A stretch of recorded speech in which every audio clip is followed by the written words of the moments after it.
اعوذ باللہ من الشیطان اللعین الرجیم بسم اللہ الرحمن الرحیم رب اشرح لی صدری ویسر لی امری واحلل عقدۃ من لسانی یفقهوا قولی ان اللہ وملائکتہ یصلون علی النبی یا ایھا الذین آمنوا صلوا علیہ وسلموا تسلیما۔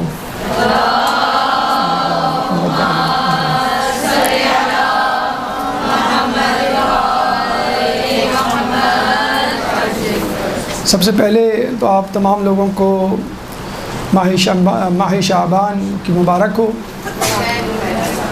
اور جس طرح ہم دیکھتے ہیں کہ ماہ رجب اپنے ساتھ بہت ساری ولادتوں کو ساتھ لے کر آتا ہے، بڑا بابرکت مہینہ ہے، اسی طرح ماہ شعبان بھی اپنے دامن میں بہت ساری ولادتوں کو اور خوشیوں کو سمیٹے ہوئے ہے، اور اس میں خصوصی طور پہ کربلا کے جانثار اور کربلا کے معاون اور کربلا کے شہید، ان کی ولادتیں اس مہینے میں وارد ہوتی ہیں۔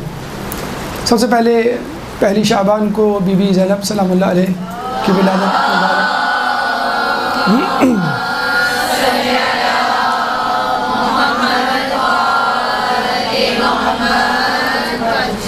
اس کے بعد 3 شعبان کو امام حسین مظلوم علیہ السلام کی ولادت۔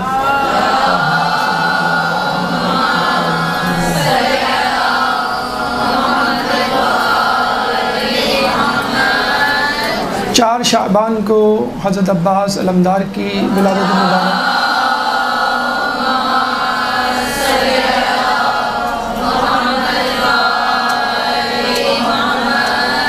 7 شعبان کو جناب قاسم علیہ السلام کی ولادت۔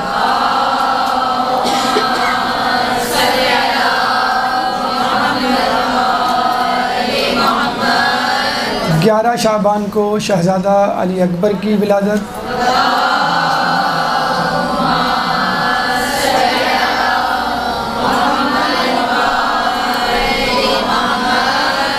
اور اس کے بعد سب سے اہم ولادت امام زمانہ عجل اللہ تعالی فرجہ۔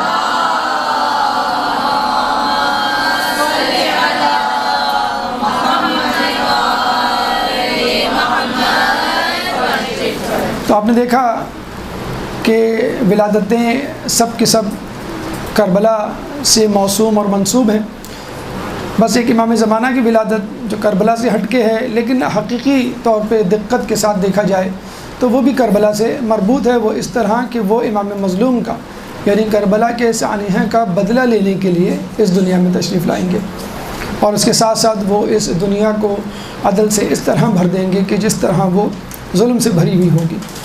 اور ظلموں میں سب سے بڑا ظلم کربلا سے زیادہ کون سا ظلم ہو سکتا ہے؟ چنانچہ اس موقع سے فائدہ اٹھاتے ہوئے اس مہینے میں 3 شعبان کو ہونے والی ولادت یعنی امام حسین علیہ السلام کی ولادت کے حوالے سے آج ہم نے اپنا موضوع ترتیب دیا ہے۔ چنانچہ گفتگو کا عنوان ہے ولادت باسعادت امام حسین مظلوم علیہ السلام۔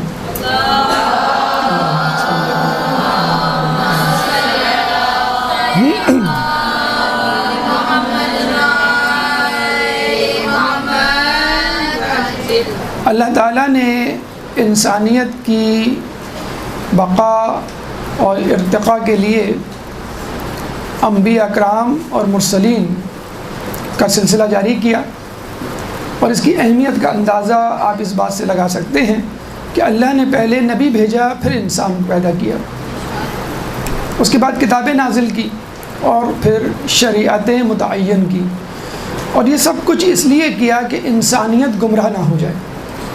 پھر ہم دیکھتے ہیں کہ انبیاء کا انکار کیا گیا، رسولوں کو رسوا کرنے کی کوشش کی گئی، اولیاء اللہ کو لعن طعن کا نشانہ بنایا گیا، اوصیاء انبیاء کی عصمت پر تہمت لگائی گئی، اور صدیقین کو جھٹلایا گیا۔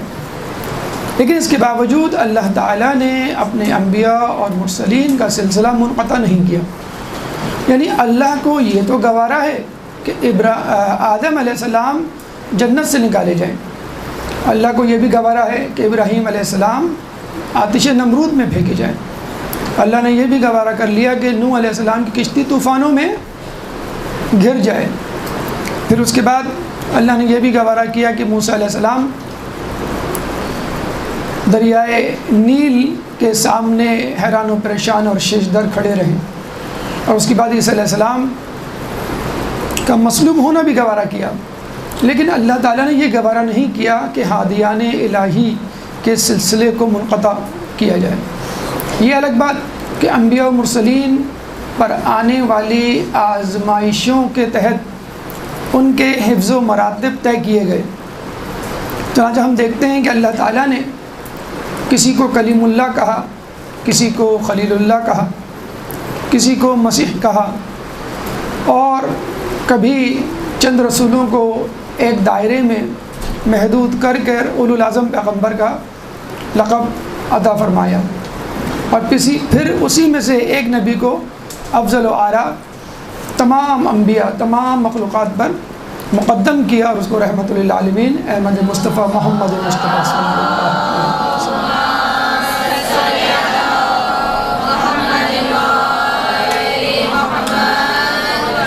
تو آپ نے دیکھا کہ نبی اپنی تمام تر عصمتوں کے باوجود تمام انبیاء رسول جیسے نہیں ہو سکتے، تو ہم جیسے غیر معصوم رسول جیسے کیسے ہو سکتے؟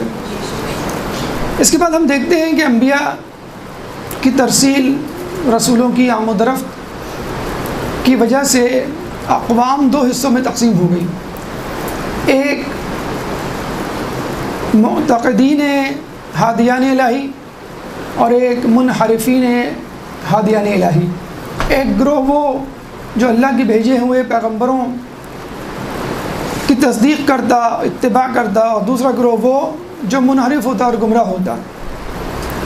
پھر لوگوں نے اللہ کی طرف سے بھیجے گئے ہادیان کے مختلف القاب تجویز کیے اور ان کو پکارا، کسی کو نبی کہا، کسی کو رسول کہا، کسی کو وصی کہا، کسی کو ولی کہا، کسی کو خلیفۃ اللہ کہا۔ اسی طرح منحرفین نے اور انبیاء کے منکرین نے اپنے رہنماؤں کے لیے الگ نام تجویز کیے، کسی کو بادشاہ، کسی کو شہنشاہ، کسی کو حکمراں، کسی کو عیار، کسی کو مکار، کسی کو بدماش، کسی کو اوباش، اس طرح مختلف ناموں سے ان کو ملقب کیا۔ پھر اس کے بعد ہم نے دیکھا کہ مختلف مذہب و ملت، رنگ و نسل اور سرحدوں پر مشتمل لوگوں نے اپنے طور پر اپنے رہنماؤں کے نام رکھے۔ مثلا ہندوؤں میں ہم نے پنڈت، گرو، سادھو جیسے نام دیکھے رہنماؤں میں۔ عیسائیوں میں راہب اور پادری جیسے القابات سے واسطہ پڑا۔ پھر عام عوام میں جن کا مذہب سے تعلق نہیں تھا، انہوں نے بھی اپنے رہنماؤں کے مختلف نام تجویز کیے۔ مثلا کسی نے ڈکٹیٹر کا نام تجویز کیا، کسی نے جو ہے وہ بادشاہ کا لقب، کسی نے ڈان، کسی نے کپتان، کسی نے سلطان، وغیرہ وغیرہ۔ لیکن ایک لقب جو رہنماؤں میں ہمیشہ مشترکہ اور ہمیشہ معروف رہا ہے، یونانیمسلی غیر متنازع رہا ہے ہر مذہب و ملت و وطن اور مکتب فکر سے تعلق رکھنے والے لوگوں کے لیے، اور وہ لقب ہے شہید۔ یعنی جو شخص اپنے مشن، اپنے نظریات کے لیے اپنی جان پیش کر دے، وہ شہید ہے، بشرط یہ کہ وہ کسی جرم کی وجہ سے نہ مارا جائے، یعنی اس نے کسی کا مال چرایا ہو، کسی کو قتل کیا ہو، یا کوئی اور وجہ۔ چنانچہ ہم یہ دیکھتے ہیں کہ شہید کا لقب اس کو دیا جاتا ہے جو نیکوکار ہو، چاہے وہ گروہ خود بے دین ہو، خود خدا کو نہ مانتا ہو، لیکن اپنے نظریات کے لیے جان دینے والے کو ہر شخص، ہر مکتبہ فکر، ہر گروہ پسند کرتا ہے۔ تو ہم نے دیکھا شہید کا لفظ اسلام میں بھی ہے، شہید کا لفظ عیسائیوں میں بھی ہے، یہودیوں میں بھی ہے، ہندوؤں میں بھی ہے، اور ایتھیسٹ جو خدا کو نہیں مانتے ان لوگوں میں بھی ہے۔ تو جب لفظ شہید یا شہید رہنما انسان کے لیے غیر متنازع طور پر مشہور و معروف اور مقبول لقب ہو سکتا ہے، تو سید الشہداء بدرجہ اولا مشہور و معروف اور مقبول ہو سکتا ہے۔ جب ہم دیکھتے ہیں کہ جب علی کا نام آتا ہے تو امت مسلمہ پارا پارا ہو جاتی ہے، فرقوں میں بٹ جاتی ہے، اور جب حسین کا نام آتا ہے تو یہی پارا پارا امت مسلمہ متحد ہو کر حسین کو پیار کرنے لگتی ہے، اور حسین کا پیار، حسین کی محبت فقط امت مسلمہ تک محدود نہیں۔ آپ جب عیسائیوں کے پاس جاتے ہیں تو دیکھتے ہیں کہ عیسائی راہب اپنی اولاد کے لیے امام حسین کی چوکھٹ پہ سر جھکاتا ہے۔ جب یہودیوں کو دیکھتے ہیں تو پتہ چلتا ہے کہ وہ حسین کے سر اقدس کو ایک رات اپنے گھر میں رکھنے کے لیے ہزاروں دینار خرچ کر دیتا ہے۔ اور جب ہندوؤں کی طرف نظر کرتے ہیں تو ہندو اپنی تمام تر ذات پات میں تقسیم بندی کے باوجود حسینی برہمن کہلانے میں فخر محسوس کرتے ہیں۔ انسان کو بیدار تو ہو لینے دو، ہر قوم پکارے گی ہمارے ہیں حسین۔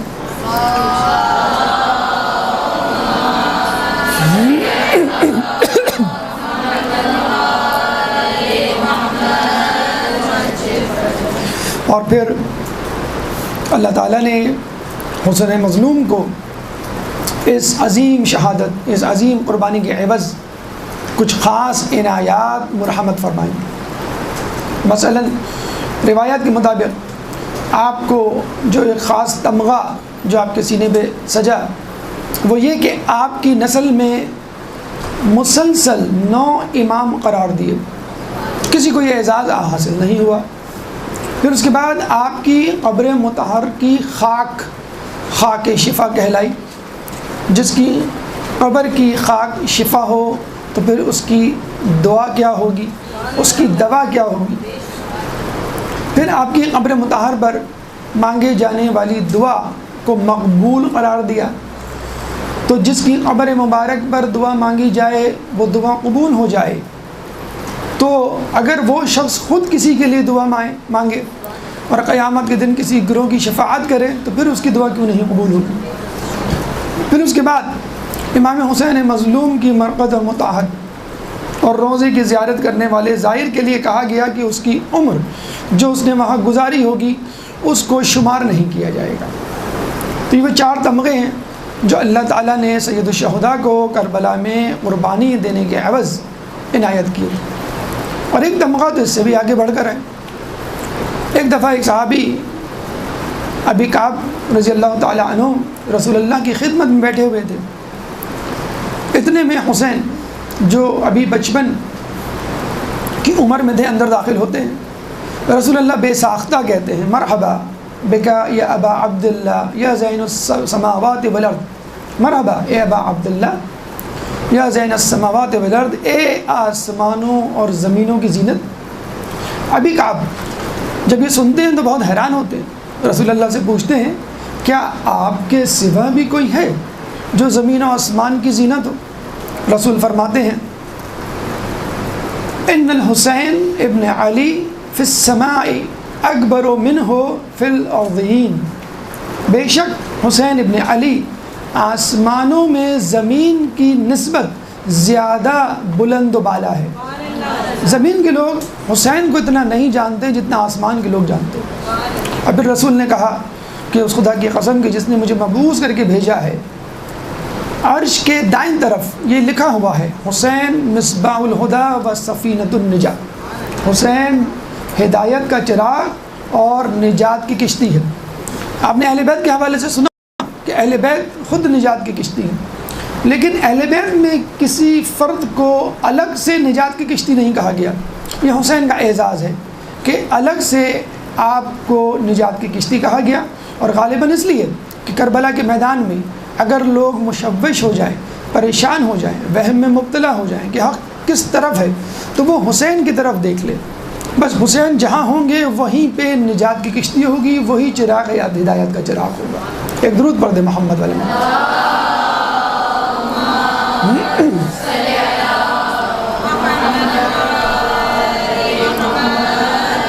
اس پس منظر کے بعد آپ کے اذہان کو ان کی ہموار سطح کو جشن ولادت امام حسین کی طرف راغب کرنے کے لیے ولادت سے پہلے کے واقعات یا ولادت سے پہلے امام حسین مظلوم کی منزلت اور مرتبہ اور مقام کیا ہے اس کا تھوڑا سا بس یہ منظر آپ کے سامنے پیش کرنا چاہیں گے قبل از ولادت۔ ایک دفعہ عبداللہ بن مسعود انصاری رضی اللہ تعالیٰ عنہ رسول اللہ کے پاس بیٹھے ہوتے ہیں اور کہتے ہیں ارن الحق حتی اتبعہ، اے اللہ کے رسول مجھے حق دکھلا دیجئے تاکہ میں اس کی اتباع کروں۔ رسول نے سامنے والے کمرے کی طرف اشارہ کیا اور کہا کہ تم اس کمرے میں چلے جاؤ، یعنی گویا وہ کہنا چاہ رہے ہوں کہ حق اس کمرے میں ہے۔ جب آپ اندر داخل ہوتے ہیں تو پتہ چلتا ہے وہاں امیر المومنین نماز پڑھ رہے ہیں۔ نماز پڑھنے کے بعد وہ اپنے ہاتھوں کو بلند کرتے ہیں دعا کے لیے اور کہتے ہیں کہ اے اللہ تجھے محمد کا واسطہ میرے خطا کار شیعوں کو بخش دے۔ جب یہ سن کے عبداللہ بن مسعود باہر نکلتے ہیں تو دیکھتے ہیں کہ رسول اللہ اپنی جگہ پر کھڑے ہوئے نماز پڑھ رہے ہیں، اور نماز پڑھنے کے بعد اپنے ہاتھوں کو بلند کرتے ہیں اور کہتے ہیں اے اللہ تجھے علی کا واسطہ میری گناہ گار امت کو بخش دے۔ اب یہ سن کر عبداللہ بن مسعود بے ہوش ہو جاتے ہیں، رسول ان کو ہوش میں لاتے ہیں۔ کفرن بعد الایمان، اے عبداللہ بن مسعود کیا تم ایمان لانے کے بعد کافر ہوئے جاتے ہو؟ عبداللہ بن مسعود کہتے ہیں کہ مجھے سمجھ نہیں آ رہا، علی آپ کا واسطہ دے رہے ہیں اور آپ علی کا واسطہ دے رہے ہیں۔ تو رسول اللہ نے کہا کہ دیکھو ہم لوگ اس کائنات کو تخلیق کرنے سے 2000 سال پہلے پیدا کیے گئے اور ہم نے اللہ کی عبادت کی۔ اللہ نے سب سے پہلے میرے نور کو پیدا کیا اور اس نور کو شق کیا، اور اس کے بعد اس نور سے زمین و آسمان بنائے، چنانچہ میں زمین و آسمان سے افضل ہوں۔ اس کے بعد اللہ تعالیٰ نے علی کے نور کو شق کیا اور پھر علی کے نور سے لوح و قلم پیدا کیے، عرش اور کرسی پیدا کی، چنانچہ علی کا مقام و مرتبہ عرش اور کرسی سے زیادہ افضل ہے۔ پھر اس کے بعد امام حسن علیہ السلام کے نور کو پیدا کیا اور اس نور کو شق کرنے کے بعد اس نور سے لوح و قلم کو پیدا کیا، چنانچہ حسن لوح و قلم سے زیادہ افضل ہے۔ اس کے بعد حسین کے نور کو پیدا کیا، اس نور کو شق کیا، اس نور سے جنت اور حور العین کو پیدا کیا، چنانچہ حسین جنت اور حور العین سے افضل ہے۔ جب حسین کے نور سے جنت جو کہ حسن کی انتہا ہے پیدا کیا جائے تو خود حسین کی انتہا کیا ہوگی۔ اس کے بعد ہم دیکھتے ہیں کہ پوری کائنات میں اندھیرا چھا جاتا ہے، فرشتے پریشان ہو جاتے ہیں کہ ہم نے اتنا زیادہ اندھیرا اپنی زندگی میں کبھی نہیں دیکھا، خدا را اس میں روشنی کر تاکہ ہم چیزوں کو دیکھنے کے قابل ہوں۔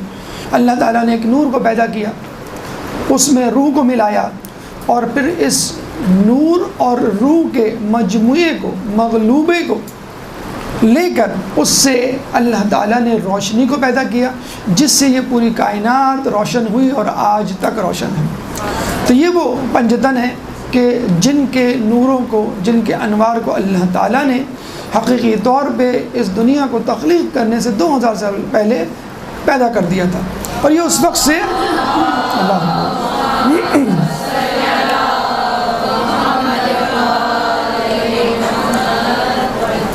اللہ تعالیٰ کی تسبیح اور تقدیس میں مصروف ہے، جب اللہ تعالیٰ کی عبادت کا کوئی نام و نشان نہیں تھا۔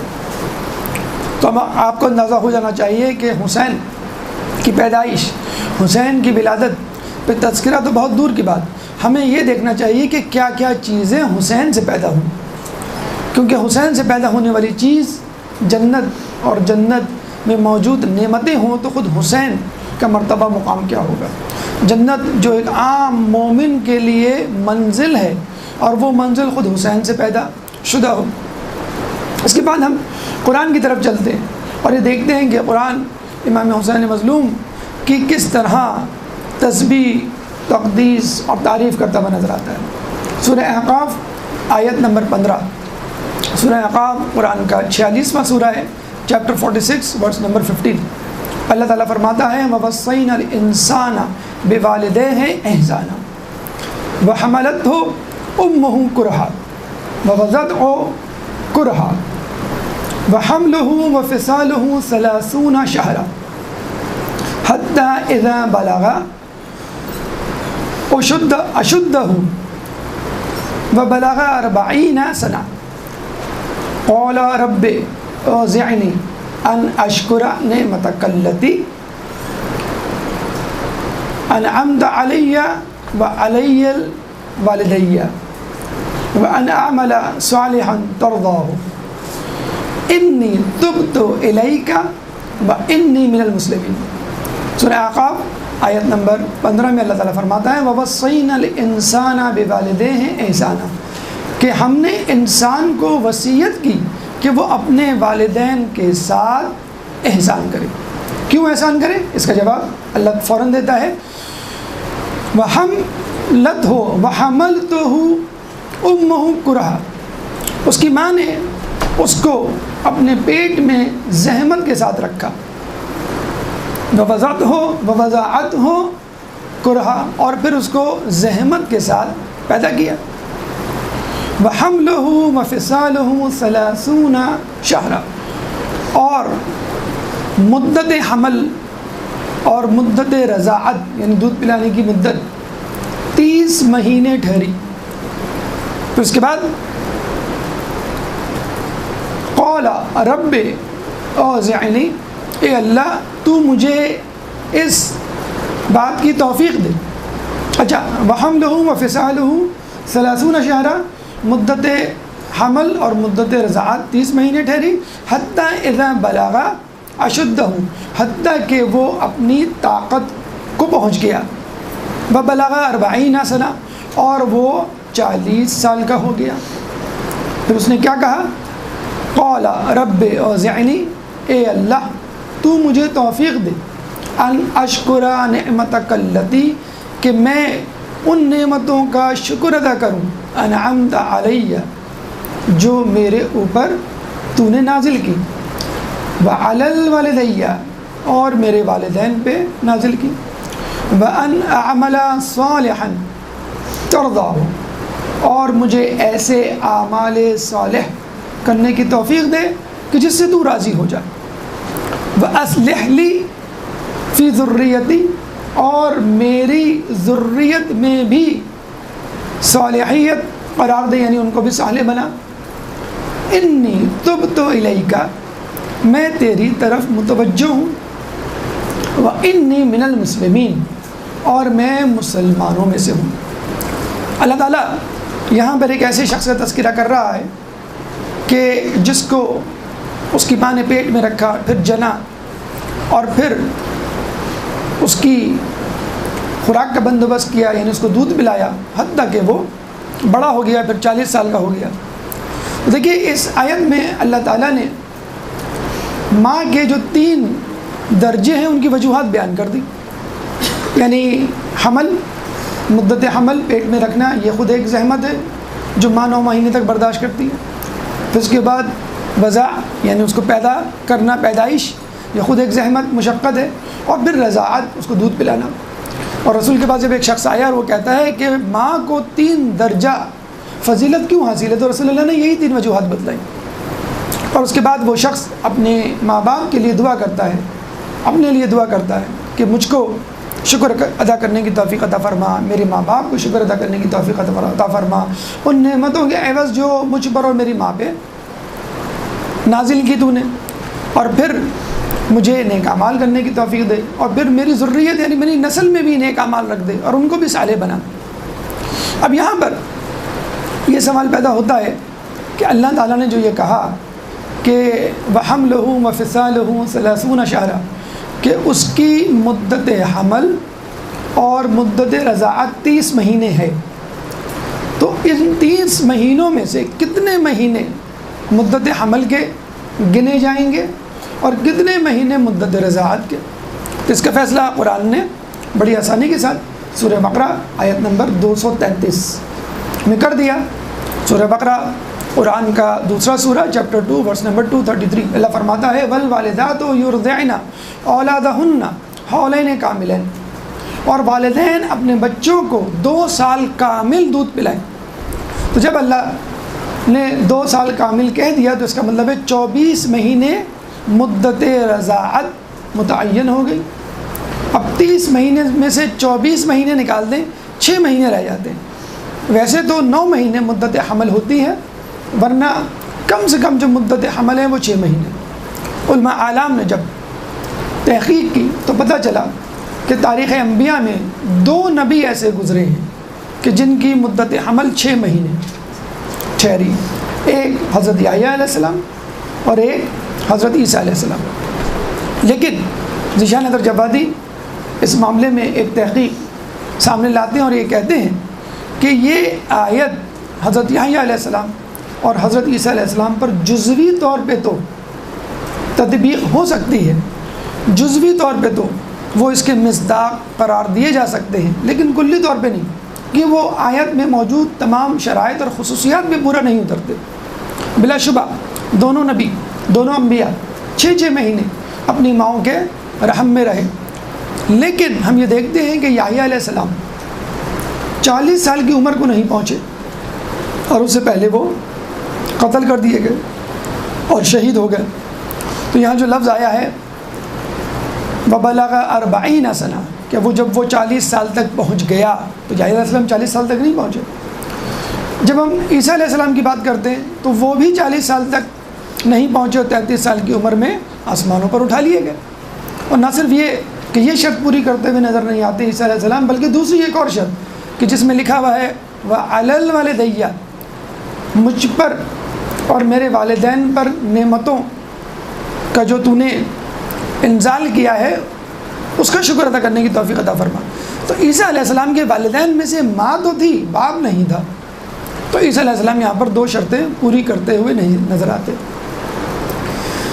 تو امام حسین علیہ السلام کے بارے میں کہا جاتا ہے کہ وہ 6 مہینے رحم مادر میں رہے، اس کے بعد ان کے والد بھی تھے، والدہ بھی تھی، اور کیا ہی والد کیا ہی والدہ۔ اس کے بعد ہم دیکھتے ہیں کہ جب وہ دعا کرتے ہیں رب اصلح لی واصلح لی فی ذریتی، کہ میری ذریت کو بھی صالح قرار دے، تو حسین کی نسل سے 9 اماموں کا مسلسل آنا اس بات کی دلیل ہے کہ حسین کی نسل سے زیادہ صالح اور نیکوکار اولاد اور معصوم اولاد کسی کی نہیں تھی۔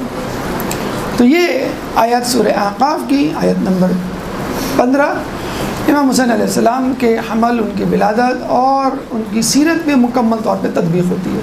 اب آئیے ہم چلتے ہیں ولادت کے جشن کی طرف اور یہ دیکھتے ہیں کہ زمانے میں امام حسین کی ولادت کا جشن کیسے منایا گیا۔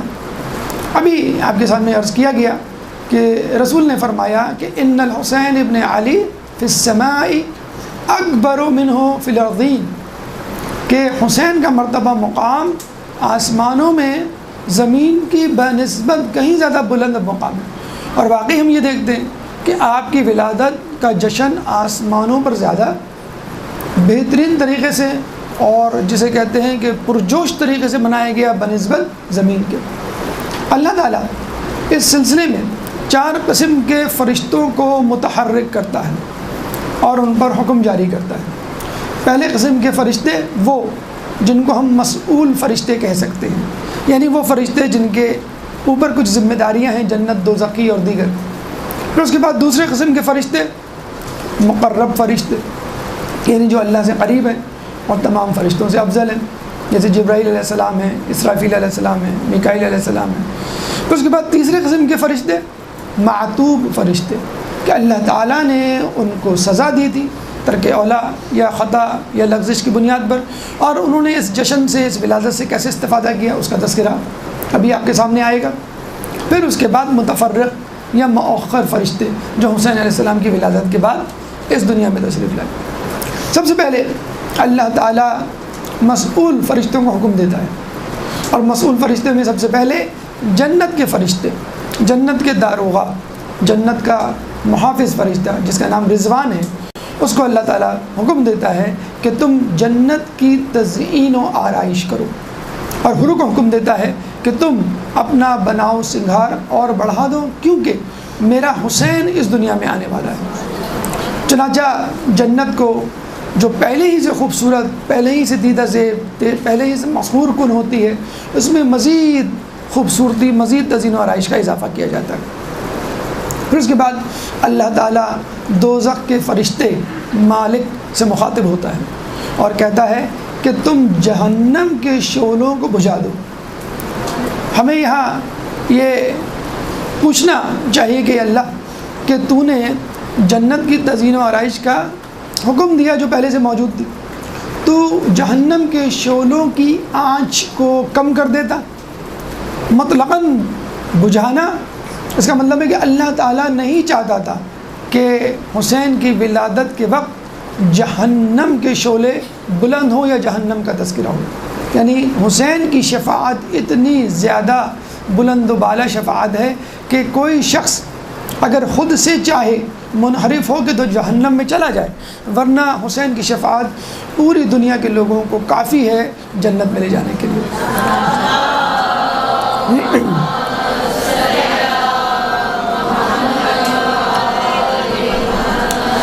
یہ وہ جہنم ہے کہ جس کے شعلوں کو 1000 سال تک دہکایا گیا تو اس کے شعلے سفید ہوئے، پھر 1000 سال تک دہکایا گیا تو اس کے شعلے سرخ ہوئے، پھر 1000 سال تک دہکایا گیا تو اس کے شعلے سیاہ ہوئے۔ تو جہنم کی آگ اور دنیا کی آگ میں یہی فرق ہے کہ دنیا کی آگ چاہے آپ کو جلائے لیکن کم از کم روشنی ضرور پیدا کر دیتی ہے جہاں جلائی جاتی ہے، کمرے میں یا کسی جگہ، لیکن جہنم کی آگ روشنی بھی نہیں پیدا کرے گی۔ تو جو لوگ وہاں جل رہے ہوں گے وہ اندھیرے میں ہوں گے، اور آپ نے دیکھا ہوگا خود اندھیرا اگر کوئی اور تکلیف نہ ہو تو انسان کے لیے وحشت پیدا کر دیتا ہے۔ بالکل اسی طرح جس طرح پنجتن میں سے 4 کو پیدا کرنے کے بعد اللہ نے اس کائنات میں اندھیرا پھیلا دیا، اور پھر بعد میں بی بی کا نور پیدا ہوا، اس سے جو روشنی پیدا ہوئی اس سے پوری کائنات نظر آنے لگی۔ چنانچہ جہنم اور جنت کے داروغہ کو باری باری کہہ دیا گیا کہ تمہیں حسین کی ولادت کی تیاری کرنی ہے، جنت کو سجانا ہے اور جہنم کو بجھانا ہے۔ پھر اس کے بعد اللہ جنت کی سب سے خوبصورت حور جو جنت کے سب سے بلند و بالا محل میں رہتی ہے اس کو حکم دیا۔ کیا حکم دیا؟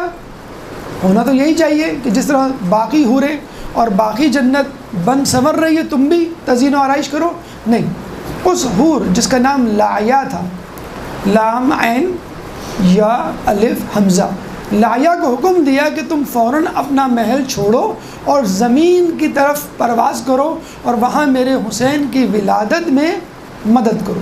چنانچہ لایا اپنا بلند و بالا مقام چھوڑ کر زمین کی طرف روانہ ہو جاتی ہے۔ اس کے بعد 3 مقرب فرشتوں کو اللہ حکم دیتا ہے کہ تم لوگ اپنے اپنے ساتھ 1000 دستے فرشتوں کے لے جاؤ زمین کی طرف، جس میں جبرائیل علیہ السلام، اسرافیل علیہ السلام اور میکائیل علیہ السلام شامل ہوتے ہیں۔ تو تینوں کو 1000 دستے یا قبیلے فرشتوں کے دیے گئے، اور ہر دستے میں یعنی ہر قبیلے میں 1,00,000 فرشتے موجود تھے۔ تو آپ جان سکتے ہیں کہ اتنی بڑی فوج آسمان سے زمین کی طرف رخ کر رہی ہے۔ لوگ فرشتے یہ سوچ رہے تھے کہ کہیں دنیا میں قیامت تو نہ آ گئی، تباہ ہونے تو نہیں جا رہی دنیا۔ چنانچہ جب یہ فرشتے رخ کرتے ہیں زمین کا تو ان کو ایک خاص قسم کے فرشتے جوائن کرتے ہیں، اور وہ فرشتے کہلاتے ہیں روحانیین۔ روحانیین کے بارے میں کہا جاتا ہے کہ ان کے ہاتھ میں نورانی تھال ہوں گے، اور وہ عام فرشتوں کی بنسبت زیادہ نورانی ہوں گے۔ وہ بھی ان فرشتوں کے ساتھ زمین کی طرف نزول کرتے ہیں۔ جب یہ زمین پر پہنچتے ہیں تو اللہ کے رسول کو خوشخبری دیتے، اور اس کے بعد معتوب فرشتے کہ جن کو کسی وجہ سے اللہ تعالیٰ نے سزا دے رکھی تھی وہ ان فرشتوں سے ملاقات کرتے ہیں۔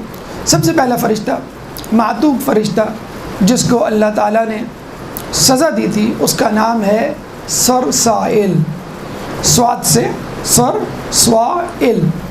سرسائل نے جبرائیل کو کہا کہ تم لوگ کہاں سے آ رہے ہو؟ جبرائیل نے کہا کہ ہم حسین کی ولادت منا کے آ رہے ہیں۔ سرسائل نے کہا کہ تم دوبارہ جاؤ اور رسول سے یہ کہو کہ اللہ تعالیٰ نے مجھے معتوب کر دیا ہے اور سزا دے رکھی ہے، اپنی عبادت سے معطل کر دیا ہے۔ اگر ہمیں اللہ تعالیٰ کسی وجہ سے یہ کہہ دے کہ بھئی تم نماز روزہ آج سے نہ کرو تو شاید ہم خوشی سے پھولے نہ سمائیں کہ زحمت اور مشقت سے بچ گئے۔ وہاں فرشتہ پریشان ہے کہ مجھے عبادت سے محروم کر دیا گیا۔ اس کا گناہ کیا تھا؟ فقط یہ سوچ اس کے 70,000 پر تھے سرسائل کے، جس کے بارے میں کہا جاتا ہے کہ ایک پر سے لے کر دوسرے پر تک کا فاصلہ مشرق و مغرب کے فاصلے کے درمیان تھا۔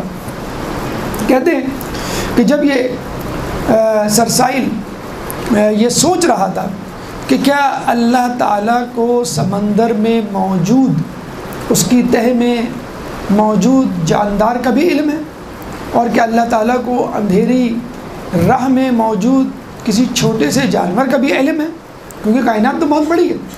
یعنی اس نے علم خدا پر شک کیا۔ بس اللہ تعالیٰ کو جب پتہ چلا تو اس نے فوری طور پر اس فرشتے سرسائل کی گرفت کی اور کہا آج سے تو عبادت سے معزول۔ چنانچہ سرسائل نے جب رسول کو پیغام پہنچایا کہ آپ اس مولود کے ذریعے سے میری شفاعت کا تقاضا کریں، میری شفاعت کروائیں، تو رسول اللہ نے حسین مولود کو اپنے ہاتھوں میں بلند کیا اور کہا اے اللہ، اگر اس مولود کی کوئی حیثیت، مقام و مرتبہ تیرے سامنے ہے تو سرسائل کو معاف کر دو، اور اللہ تعالیٰ فوراً سرسائل کو معاف کر دیتا ہے۔ یہاں پہ کربلا میں موجود اس منظر کو یاد کیجئے کہ جب حسین نے اپنے نومولود ششماہے کو اپنے ہاتھوں پہ بلند کیا تھا، لیکن فوج اشقیہ نے جس طرح حسین کی معرفت سے انکار کیا، اس طرح اس مولود کی معرفت سے بھی انکار کر دیا۔ اس کے بعد دوسرا فرشتہ جس کو ولادت حسین سے استفادہ ہوا، اس کا نام ہے دردائل۔ دردائل کے بارے میں کہا جاتا ہے کہ اس کے 16,000 پر تھے، اور ایک پر سے لے کر دوسرے پر تک کا فاصلہ مشرق و مغرب کے برابر۔ دردائل کا گناہ کیا تھا، اس کی لغزش، اس کی خطا کیا تھی؟ کہتے ہیں کہ اس نے ایک دفعہ یہ سوچا کیا اللہ تعالیٰ کے عرش سے اوپر بھی کوئی چیز ہے؟ اگر کوئی چیز ہے تو وہ کتنی بلند ہوگی کہ وہ اللہ کے عرش سے بھی بلند و بالا ہے۔ بس جب اللہ تعالیٰ نے دردائل کے ذہن میں آنے والے اس خیال، اس شک کو سنا تو اللہ نے فوراً اس کو معطوب کیا، بلکہ معطوب کرنے سے پہلے اس کو 16,000 پر اور دیے کہ تو ان دگنے پروں کے ساتھ، یعنی 32,000 پروں کے ساتھ پرواز کر، اور یہ دیکھ میرا عرش کہاں تک ہے۔ چنانچہ وہ فرشتہ پرواز کرتا ہے اور کرتا چلا جاتا ہے، لیکن 50,000 سال تک پرواز کرنے کے باوجود وہ اللہ کے عرش کے پہلے ستون کو بھی عبور نہیں کر پاتا، تھک ہار کے گر جاتا ہے۔ تو اللہ تعالیٰ کہتا ہے کہ یاد رکھ، کسی بھی باعظمت شخص سے زیادہ میں باعظمت ہوں، اور میرے مکان کی کوئی قید نہیں، میرا کوئی مکان نہیں۔ تو اگر کوئی یہ کہے کہ اللہ کا عرش ہے تو اللہ وہاں رہتا ہوگا، اللہ کی کرسی ہے تو اس پہ بیٹھتا ہوگا، واسعہ کرسی السماوات والارض، تو اس کا مطلب کرسی نہیں بلکہ اقتدار۔ ہم قیامت کے دن ہم کسی طرف تو رخ کر کے گویا ہوں گے یا گفتگو کریں گے، تو اللہ تعالیٰ نے ایک عرش بنا دیا۔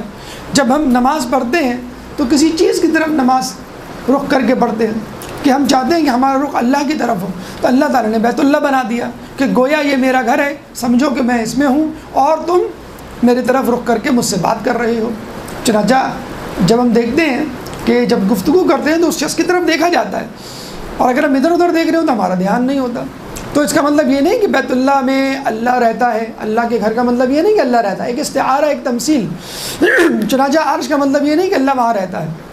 بہرحال اس سے ملتی جلتی ایک روایت ہمیں اور ملتی ہے کہ ایک شخص نے اللہ سے کہا کہ میں تیری جنت کی وسعت دیکھنا چاہتا ہوں، تو اللہ تعالیٰ نے اس کو طاقت پرواز دیے اور اس فرشتے نے اڑنا شروع کیا۔ کہتے ہیں کہ وہ فرشتہ 30,000 سال تک اڑتا رہا اور تھکار کے گر گیا۔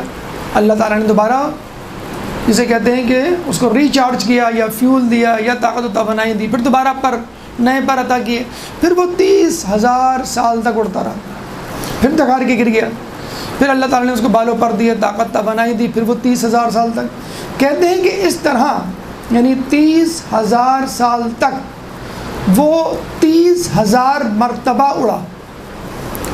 30,000 مرتبہ اڑنے کے بعد، اور ہر مرتبہ 30,000 سال تک اڑتے اڑتے جب وہ گر گیا تھک ہار کے، تو پتہ چلا کہ وہ ایک باغ میں آ کے گرا۔ اس کی آنکھ کھلی تو دیکھا باغ کے ساتھ ایک محل کی دیوار میں ایک کھڑکی، کھڑکی کھلتی ہے، ایک حور اپنا چہرہ باہر نکالتی ہے اور کہتی ہے تو نے تو اب تک فقط میرا ایک صحن پار نہیں کیا، فقط ایک حور کا ایک صحن وہ فرشتہ نہیں پار کر پایا، تو عرش کی وسعت کیا ہوگی۔ اور یہاں یہ بھی جان لیجئے کہ عرش اگر اتنا وسیع ہے، اتنا پرعظمت ہے، تو جس چیز سے عرش کی تخلیق ہوئی ہوگی وہ کتنا پرعظمت ہوگا، یعنی مولا کائنات حضرت علی ابن ابی طالب۔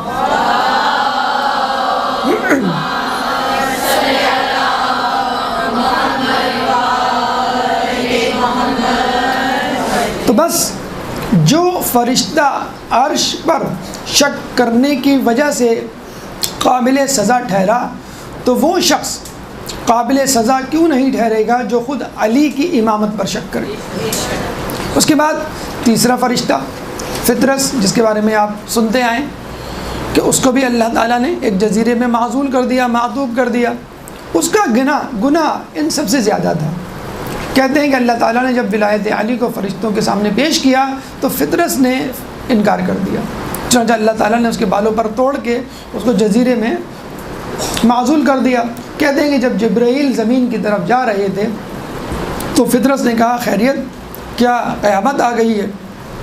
جبرائیل نے کہا نہیں، رسول کا بیٹا حسین ابن علی پیدا ہوا ہے اور ہم اس کے جشن کے لیے جا رہے ہیں اور رسول کو مبارکباد دینے کے لیے یہ قافلہ میرے ساتھ ہے۔ تو فطرس اس موقع سے فائدہ اٹھاتا ہے۔ آپ کو معلوم ہے جب بھی جشن یا کوئی اہم خوشی کا دن ہو تو حکومت اپنے ملک میں موجود قیدیوں کی سزا میں تخفیف کر دیتی ہے، بلکہ بعض لوگوں کی سزا تو معاف بھی کر دیتی ہے۔ چنانچہ فطرس اور دیگر فرشتوں نے یہ سوچا یہ بہترین موقع ہے، سرسائل اور دردائل کو سزا جسے کہتے ہیں کہ اسے معافی مل گئی تھی۔ فطرس نے کہا کہ مجھے بھی لے چلو تاکہ میں بھی رسول اللہ سے استدعا کروں۔ شاید اس نے ساتھ چلنے کا اندیہ اس لیے ظاہر کیا کہ اس کا گناہ سرسائل اور دردائل سے زیادہ تھا۔ ان دونوں نے فقط یہ کہا کہ آپ ہمارے لیے دعا کروا دیجئے گا، لیکن فطرس نے کہا کہ نہیں، مجھے خود جانا ہے۔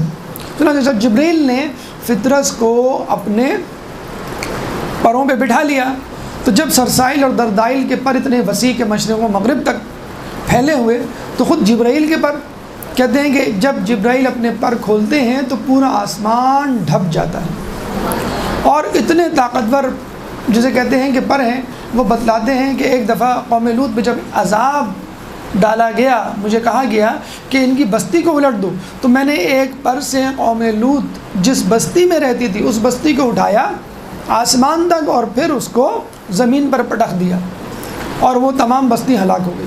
اتنے طاقتور پر جبرائیل علیہ السلام کے، لیکن اس کے باوجود کہتے ہیں کہ جنگ خیبر میں جب علی نے مرحب کو تلوار ماری اور مرحب دو ٹکڑے ہوا اور علی کی تلوار زمین تک پہنچی تو اللہ نے مجھے فوراً کہا کہ اے جبرائیل فوراً زمین تک پہنچو اور علی کی تلوار زمین تک لگنے سے پہلے اپنے پر بچھا دو، ورنہ علی کی تلوار اتنی غضبناک ہے کہ وہ زمین کو دو ٹکڑے کر دے گی۔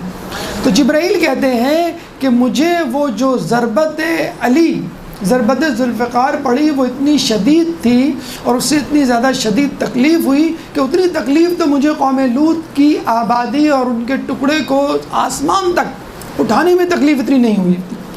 اور یہ بھی کہا جاتا ہے کہ دوسری طرف خود میکائیل نے علی کا بازو پکڑ لیا تھا، ورنہ علی اس وقت اتنے غضب میں تھے کہ ان کی تلوار زمین کے خود دو ٹکڑے کر دیتی۔ بہرحال فطرس جب پہنچتا ہے رسول اللہ کی بارگاہ میں تو رسول اللہ اس دفعہ دعا نہیں کرتے جس طرح سرسائل اور دردائل کے لیے کیا۔ غالباً اس کی وجہ یہی تھی کہ فطرس کا گناہ بڑا تھا۔ چنانچہ رسول اللہ نے فطرس کو یہ کہا کہ تم اپنے جسم کو حسین کے جھولے سے مس کرو۔ چنانچہ فطرس نے جب اپنے جسم کو فطرس کے حسین کے جھولے سے مس کیا تو طاقت و توانائی دوبارہ آ گئی، خون کا دوران بڑھ گیا اور ان کے بالوں پر دوبارہ آ گئے۔ غالباً یہاں پہ ایک سوال یہ پیدا ہوتا ہے کہ رسول یہ بھی تو کہہ سکتے تھے کہ تم حسین کے جسم سے اپنے جسم کو مس کرو، لیکن شاید وہ ہمارا خیال کرتے ہوئے کہ جب حسین اس دنیا سے چلے جائیں گے اور ان کا روزہ مبارک بنے گا اور ان کے چاہنے والے ان کی زیارت کو آئیں گے تو وہ اپنے جسم کو حسین کی زری سے مس کریں گے۔ تو جس طرح فطرس کے پر حسین کے جھولے سے مس کرنے پر واپس آ گئے اور اس کو نئی حیات مل گئی، اسی طرح حسین کا چاہنے والا جب حسین کی ذریعے سے اپنے جسم کو مس کرے گا تو اس کے سارے گناہ دھل جائیں گے اور اس کو نئی حیات مل جائے گی۔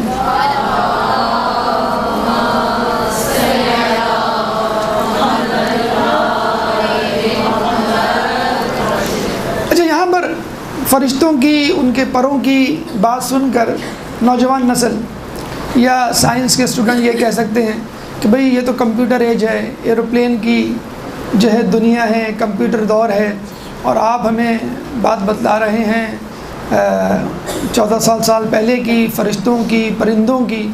اب تو بلٹ ٹرین آ گئی ہیں جو کہ ایروپلین سے زیادہ اسپیڈ رکھتی ہیں۔ تو مجھے بتائیے، سائنسدانوں نے یہ جو ایروپلین ایجاد کیے ہیں، ہوائی جہاز بنائے ہیں، کس کو دیکھ کر؟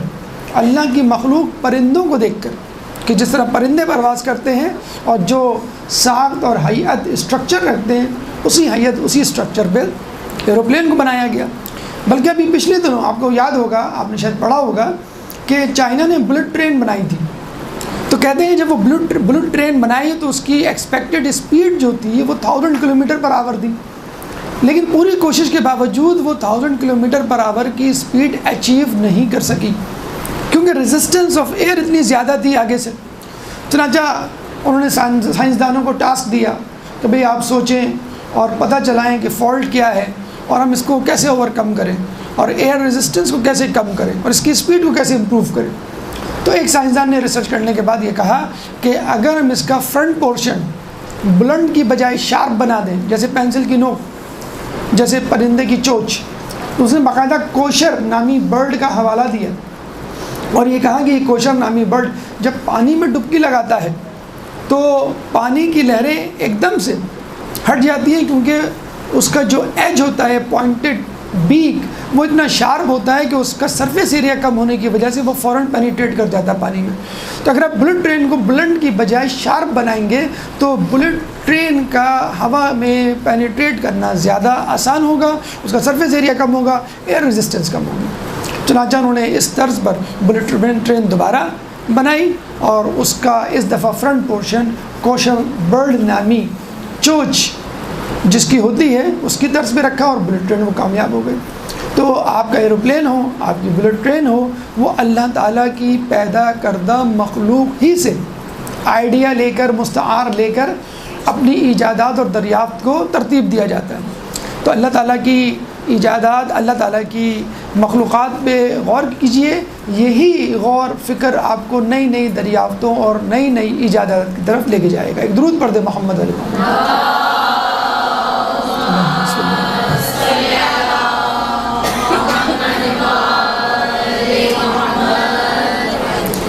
اچھا، اب ہم آتے ہیں ان فرشتوں کے بعد جو حسین ابن علی کی ولادت کے بعد آئے۔ مثلا کہتے ہیں کہ ایک فرشتہ آپ کی ولادت کے بعد بحر اعظم پر آتا ہے اور یہ ندا دیتا ہے کہ اے لوگوں، غم کا لباس پہن لو اور غم و اندوہ کا اظہار کرو کہ حسین کا بیٹا، علی کا بیٹا حسین پیدا ہو چکا ہے کہ جو ظلم و ستم سے مارا جائے گا۔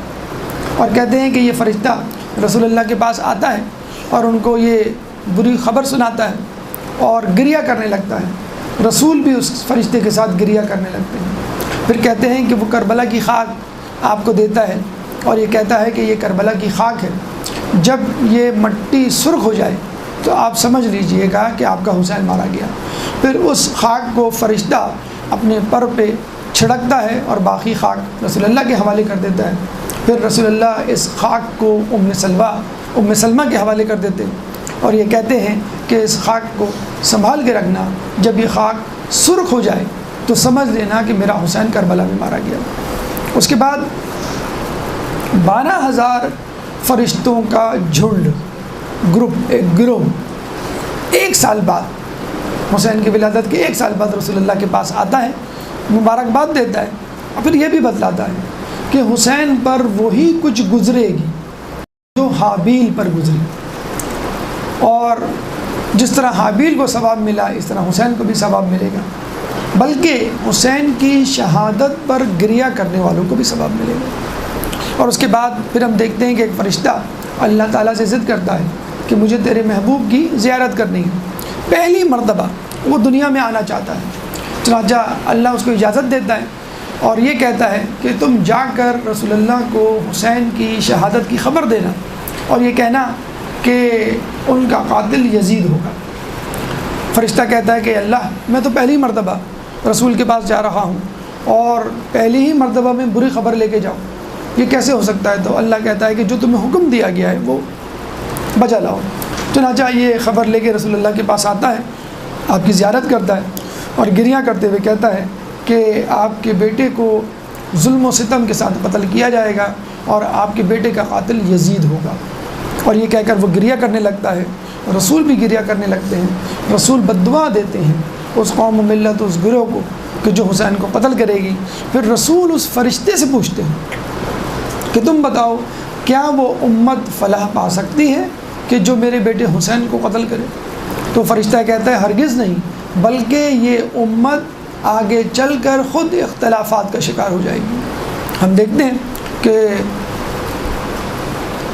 حسین کو قتل کرنے والے بعد میں خود ایک دوسرے کے دست و گریباں ہو گئے، ایک دوسرے کو قتل کرنے پہ اتر آئے، اس کے بعد مزید گروہ اور فرقے بنتے چلے گئے اور آج تک لوگ اس بات میں مشوش ہیں، کنفیوز ہیں کہ حسین کے قاتل یزید کو رضی اللہ تعالیٰ عنہ کہنا چاہیے کہ نہیں۔ تو یہ وہ بدنصیبی ہے، یہ وہ سزا ہے جو اللہ تعالیٰ نے اس دنیا میں دی، اور اس کے بعد آخرت میں ان کے لیے دردناک عذاب ہے۔ کہا جاتا ہے کہ حسین کے قاتلوں کو جہنم میں سب سے سخت عذاب دیا جائے گا۔ تو یہ وہ 4 قسم کے فرشتے جو آپ کے سامنے ہم نے پیش کیے، مسئول فرشتے، مقرب فرشتے، معطوب فرشتے اور مؤخر یا متفرق فرشتے۔ اب آئیے دنیا کی طرف چلتے ہیں کہ دنیا میں امام حسین کی ولادت کے لیے کیا اہتمام کیا گیا۔ ایک درود پڑھ دیں محمد علیہ محمد۔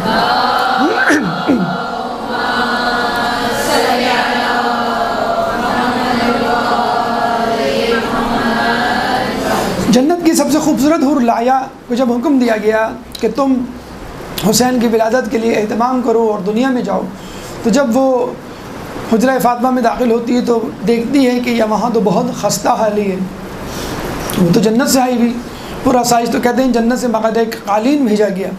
پھر حسین کی ولادت ہوتی ہے اور فجر کے وقت جمعے کے دن امام حسین کی ولادت ہوتی ہے، اور جب امام حسین کی ولادت ہوتی ہے تو جناب صفیہ جو امیر حمزہ کی خواہر بہن تھی وہ نومولود کو لے کے جاتی ہیں غسل دینے کے لیے۔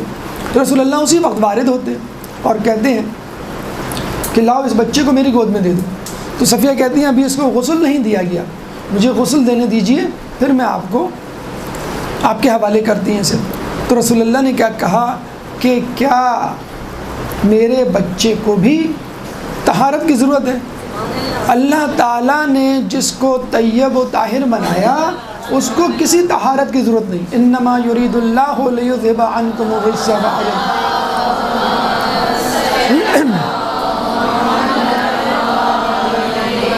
اہل البیت ویطہرکم تطہیرا کی مصداق یہ ہے عملی تفسیر آیت تطہیر کی۔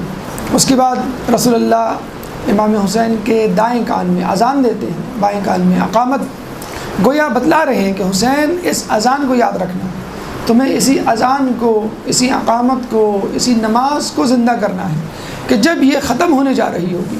اور ہم دیکھتے ہیں کہ جب کربلا سے واپسی پر امام سجاد سے کوئی پوچھتا ہے کہ کہو کربلا میں کون جیتا، تو آپ کہتے ہیں کہ اگر آج کے بعد اذان میں میرے جد کا نام لیا جائے تو سمجھ لینا کہ میں جیتا، اور اگر یزید کے جد کا نام لیا جائے تو سمجھ لینا کہ یزید جیتا۔ بلکہ خود مسجد نبوی میں ایک دفعہ بیٹھے ہوتے ہیں کہ ایک شخص آتا ہے اور وہ آپ سے پوچھتا ہے کہ کربلا میں کون جیتا، تو آپ کہتے ہیں کہ پہلے 2 رکعت نماز پڑھ کر آؤ۔ جب وہ مسجد نبوی میں 2 رکعت نماز پڑھ کر آتا ہے تو آپ کہتے ہیں کہ تمہیں تمہارے سوال کا جواب مل گیا۔ یاد رکھنا کہ جب تک نماز پڑھی جاتی رہے گی سمجھ لینا کہ حسین جیت گیا۔ اس کے بعد حسین کی خوراک کا معاملہ پیش آتا ہے۔ کہتے ہیں کہ حسین نے کسی کی خوراک نہ لی، کسی کا دودھ نہ پیا، بلکہ بی بی سیدہ کی کہتے ہیں کہ طبیعت فقر و فاقہ سے اتنی زیادہ گری ہوئی ہوتی ہے کہ وہ دودھ نہیں پلا پاتی۔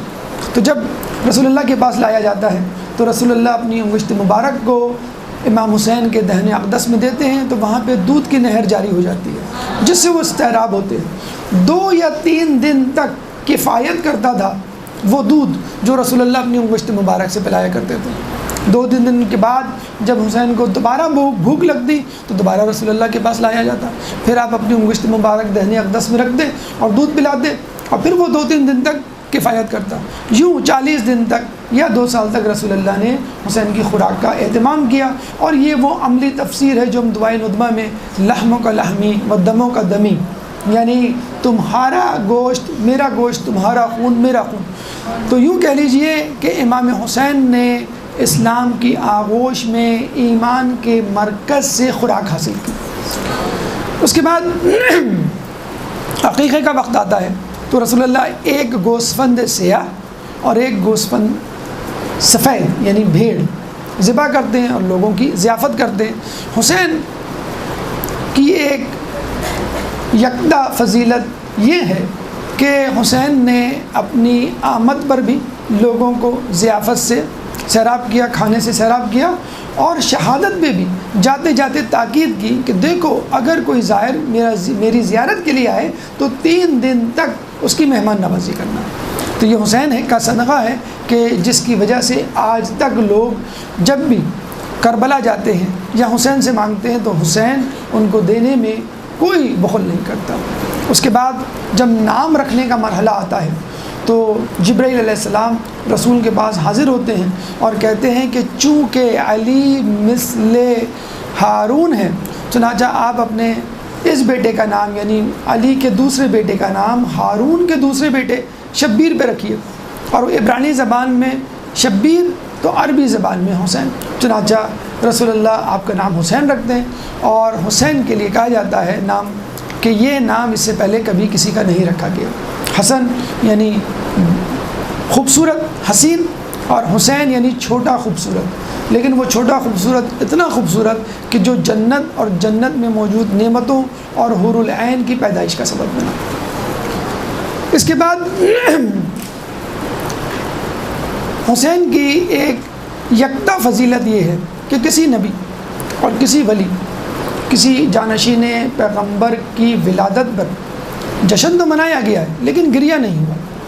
یہ حسین کا جیسے کہ مقام و مرتبہ تھا اور ایک یکتا فضیلت تھی کہ کائنات نے حسین کی پیدائش پہ ولادت پہ نہ صرف جشن منایا بلکہ خوشی کا بھی اظہار کیا. تو ہم دیکھتے ہیں کہ جبرائیل علیہ السلام مبارکباد بھی دے رہے ہیں اور گریہ بھی کر رہے ہیں. وہ جو 12,000 فرشتے آئے تھے ان کے چہرے سرخ تھے اور گریہ مسلسل کر رہے ہیں. پھر ہم دیکھتے ہیں کہ رسول اللہ خود گریہ کر رہے ہیں. پھر ہم دیکھتے ہیں کہ لایا جنت کی سب سے خوبصورت سب سے بہترین حور خود گریہ کر رہی ہے، بی بی سیدہ گریہ کر رہی ہے. بلکہ روایتوں میں یہ بھی آیا ہے کہ جب امام سے پوچھا گیا کہ امام آسمان نے کیسے گریہ کیا تو آپ نے بتایا کہ آفتاب اس وقت 40 دن تک اپنی سرخی کے ساتھ طلوع ہوتا اور اپنی سرخی کے ساتھ غروب ہوتا. اور عاشور کے بعد کہا یہ جاتا ہے کہ آسمان 6 مہینے تک سرخ رہا اور یہ سرخی 6 مہینے کے بعد غائب ہو گئی. ہاں افق کے کنارے یہ سرخی آج بھی غروب آفتاب کے وقت موجود ہوتی ہے، لیکن لوگوں نے دیکھا کہ عاشور سے پہلے طلوع آفتاب کا منظر کچھ اور تھا اور عاشور کے بعد طلوع آفتاب کا منظر کچھ اور. یہ کہہ کر ڈوب گیا آفتاب عاشورہ، رہے حسین کی تا حشر روشنی کا. اللہ تعالیٰ سے دعا ہے کہ اللہ تعالیٰ امام حسین کے حق کے بدلے ہمیں ہماری شفاعت کروا، اہل بیت کی شفاعت سے مرحمت فرما، ہمیں ان کی ولادت کی وجہ سے جو برکتیں اس کائنات میں نازل ہوں ان برکتوں میں ہم کو شامل فرما. شعبان کے مہینے میں جو ولادتیں آئیں گی ان ولادتوں سے استفادہ کرنے کی توفیق عطا فرما.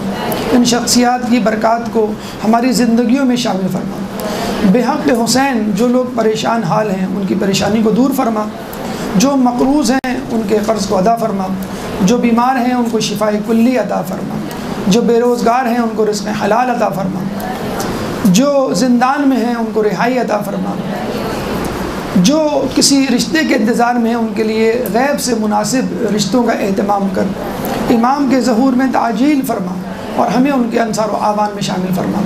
ربنا تقبل منا انك انت السميع العليم وتب علينا انك انت التواب الرحيم. برحمتك يا ارحم الراحمين وصلى الله على محمد وآله الطاهرين.